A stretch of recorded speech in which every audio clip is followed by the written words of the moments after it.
চকোলেটের বিশ্বজয়ের আসল চমকটা নিয়ে এলেন এক ডাচ রসায়নবিদ, নাম কোনরাড জোহানেস ভ্যান হাউটেন। সালটা ছিল 1828 খ্রিস্টাব্দ। ভ্যান হাউটেন কোকো বীজের সাথে কিছু অ্যালকালাইন সল্ট বা ক্ষারীয় লবণ মেশালেন। এর ফলে যা তৈরি হলো তা হলো এক ধরনের ঝুরঝুরে খুব মিহি গুঁড়ো চকোলেট।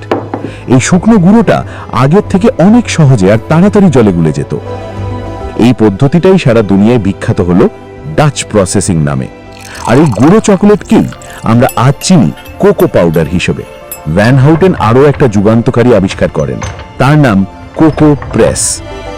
এই যন্ত্রটা ভাজা কোকো বীজ থেকে তার ভেতরের চর্বি বা তেল, যাকে কোকো বাটার বলে, সেটা নিগড়ে আলাদা করে দিত। এর ফলে কোকো পাউডার তৈরি করা হয়ে গেল অত্যন্ত সহজ আর অনেকটাই সস্তা। আর এই আলাদা করে নিংড়ে নেওয়া কোকো বাটার দিয়েই পরে তৈরি হতে শুরু করলো শক্ত মিষ্টি চকোলেট বার, যা আজও আমরা খাই। ডাচ প্রসেসিং আর কোকো প্রেস, এই দুই আবিষ্কারই চকোলেটের দাম একেবারে সাধারণ মানুষের নাগালের মধ্যে নিয়ে চলে এলো। এতদিন যা ছিল শুধু বিত্তবানদের খাঁচায় বন্দি এক শখের পানীয়, সেই চকোলেটই এবার সত্যি সত্যি উন্মুক্ত হয়ে গেল সর্বসাধারণের জন্য। সেই স্বাদ আর গন্ধে আমরা আজও বিভোর, বিস্মিত আর মুগ্ধ হয়ে রয়েছি।